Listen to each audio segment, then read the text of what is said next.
Welcome back, my fellow Python programmers, to a brand new video, and in this one we're going to be looking at variables and simple data types. If at any point you find that you're enjoying the contents of this video and you're getting value out of these, please make sure to leave me a like. Let's not waste any more time and let's go ahead and get started.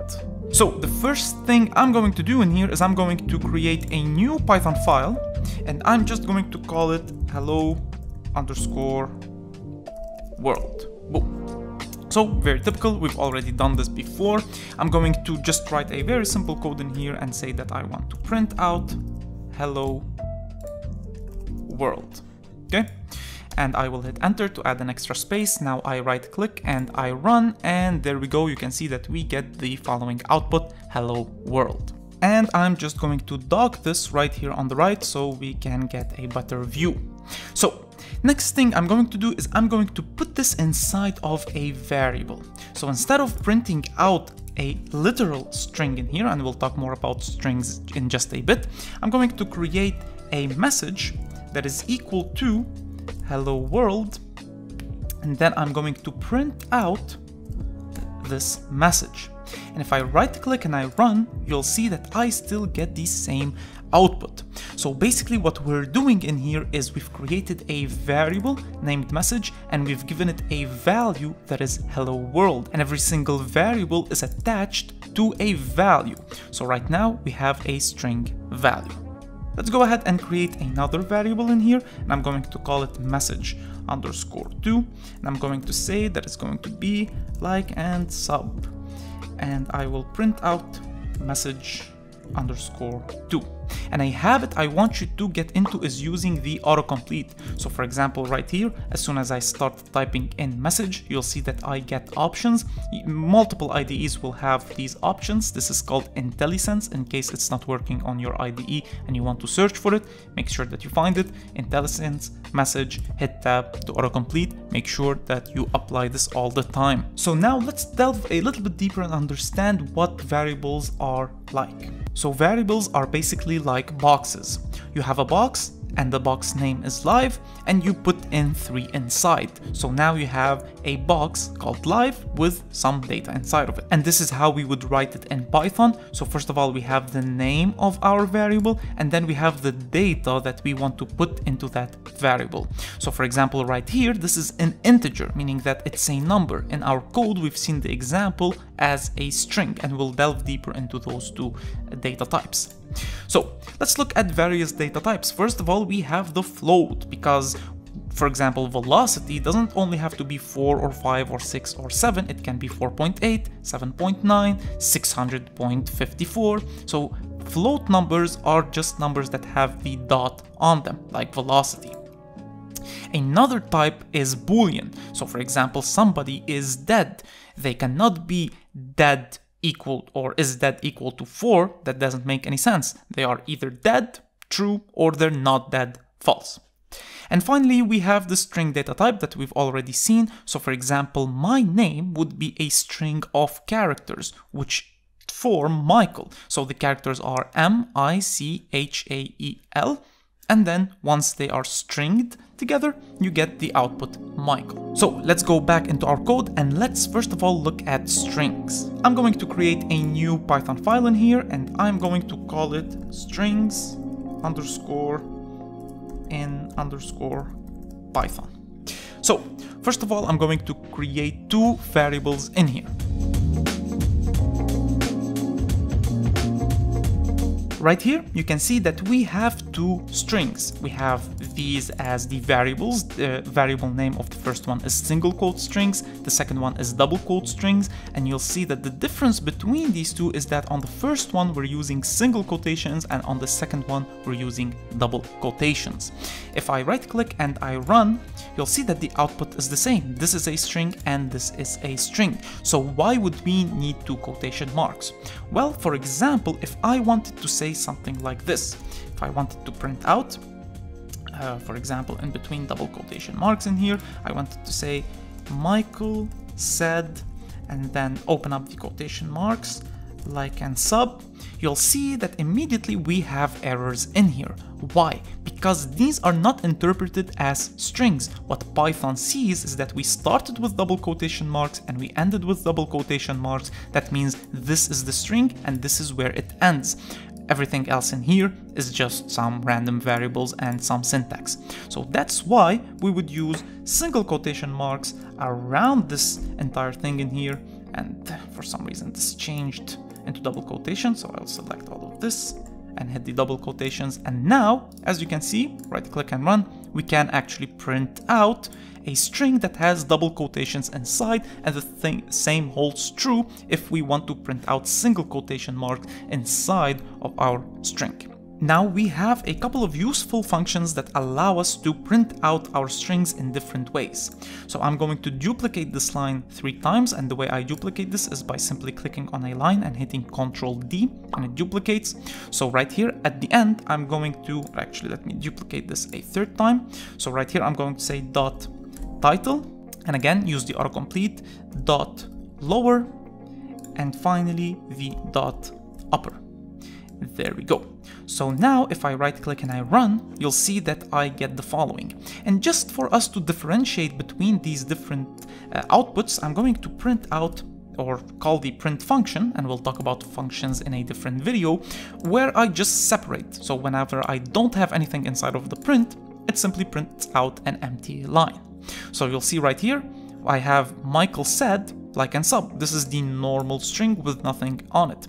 The title makes every single letter in the uppercase, or every single first letter in a word in the uppercase, like and, like sub.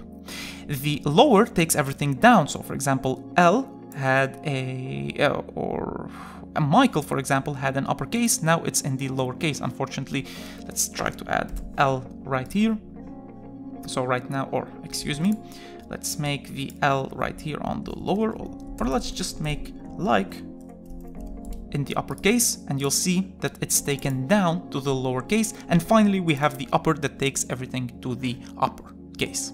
Now, another very useful way that we can use variables in Python is whenever we have an input. So to get an input from the user, we can say name equals input, and I'm going to say what is your name?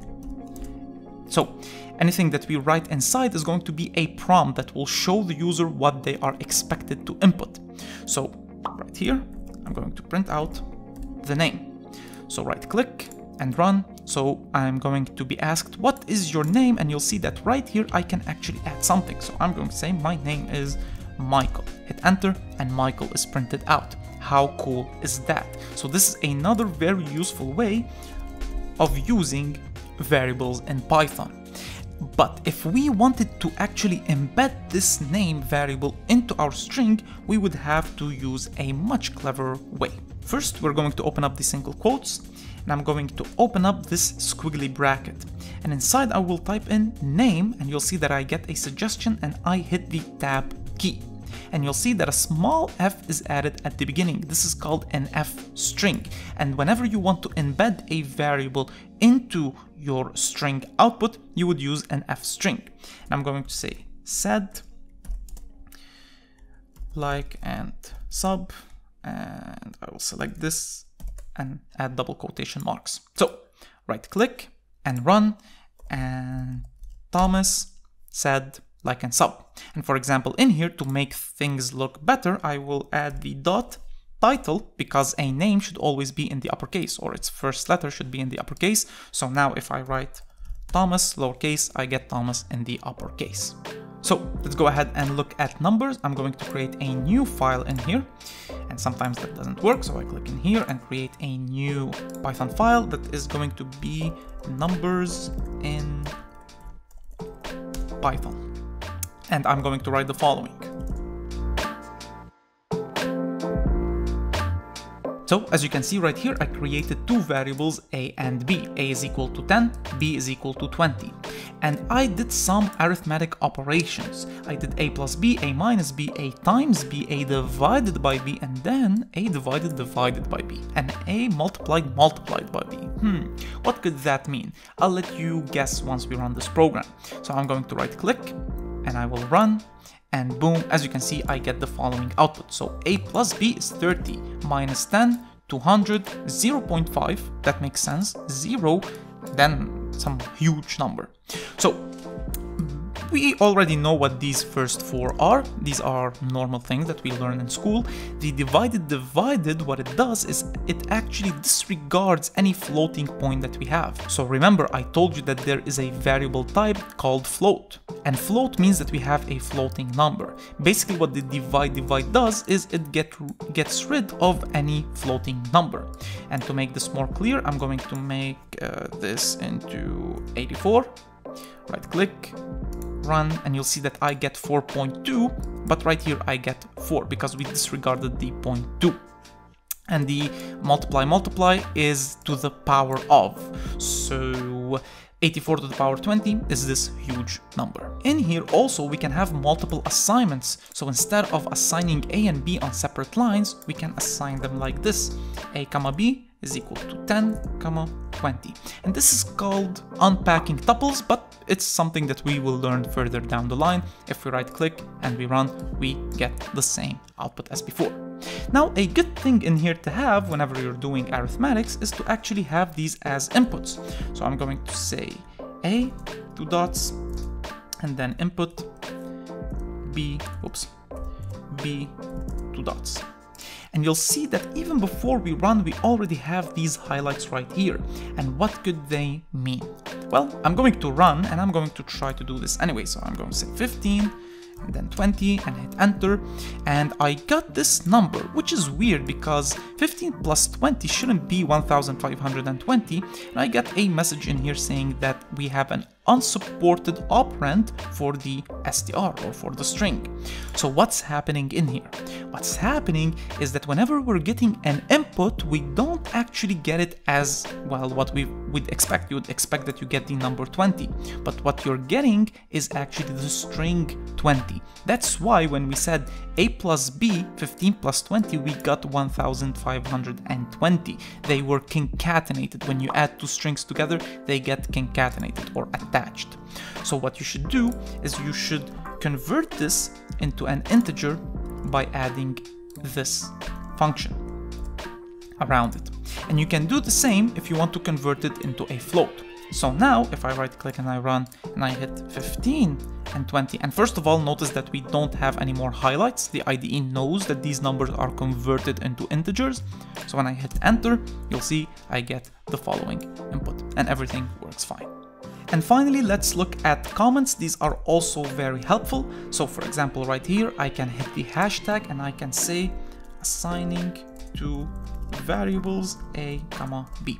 And comments are very helpful. You can use them to describe what you're doing in your project. You can help a user understand what a specific function or a specific section of the code does. And comments are also very helpful if you ever leave your code and you come back and you see comments that you've left and you're like, wow, past me is so helpful and he left me some comments in here. So, my fellow Python programmers, now it's time for a bit of a challenge. We've seen some examples on how to create variables and data types. Now it's time for you to apply what you just learned. And your challenge is the football field owner. So you're the new owner of a football field and you need to start managing things. So here is the program that you need to write. First of all, you need to get the name of the stadium using inputs. Second of all, you'll need to print out the name of the stadium in all caps. Get two inputs from the width. For the width and the length of the field, you need to convert these into floats. Because next thing you need to do is you need to print out the area of the field, and this is how the output should look like. It should say this stadium name, whatever you named your stadium, is the field area, square kilometers or feet, doesn't matter, whatever metric you like to use across the pond. We want to build 152,905 seats around this field. We have $1 million. How much will each seat cost? only 2 digits after the floating point, and this is something that you will have to research on your own. How do I make sure that a floating point only shows 2 digits after the dot? And finally, how much will that be per seat if we get 60% discount? That's very important. And how much money will we save? I want you to print out a full accounting of everything. So I believe the first 4 points are very simple. The next 2 are kind of hard. So pause the video right now and go do the challenge.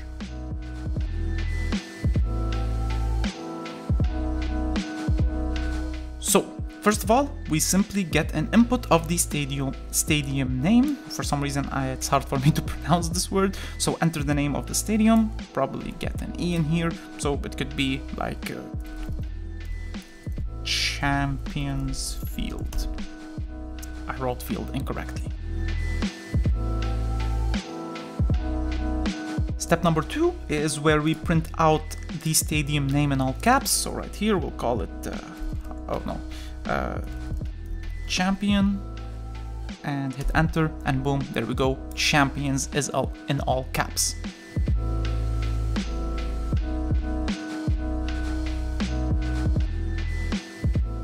So right here, I've asked the user to enter the width and the length, and keep in mind, because whenever we get an input, it's in the form of a string, and we cannot do any operations, well, except for the addition onto strings, we convert them into floats. Just like we did when we convert them into integers, we use the float. This is something that you needed to research. So when I right click and I run, enter the stadium name, Champions, and enter the width 5, 12, and there we go.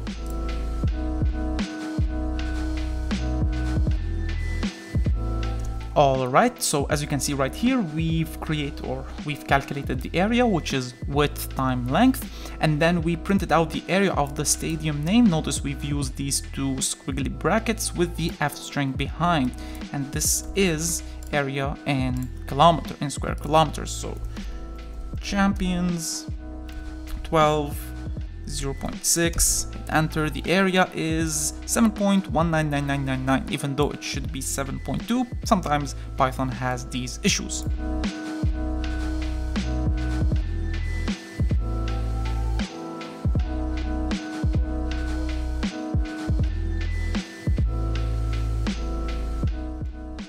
Okay, so right here we've calculated the costs per seat.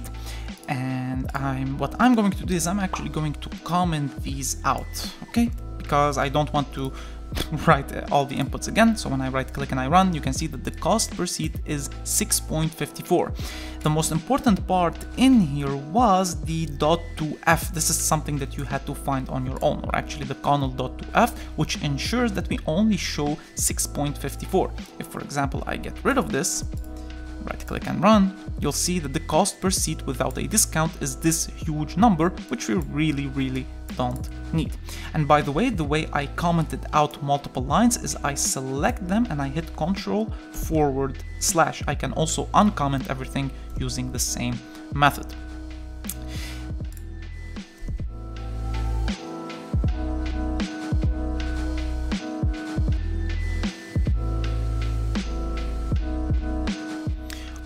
Okay, so right here I created the discount, which is 0.6, which is 60%. I then had 1 minus the discount, multiplied it by the cost per seat, and now I have the cost, or the discounted cost per each seat. And then what I did is I multiplied the discounted cost per seat by the total number of seats and got the total cost minus that number that I had. So when I right click and I run, there we go. I forgot to print it out.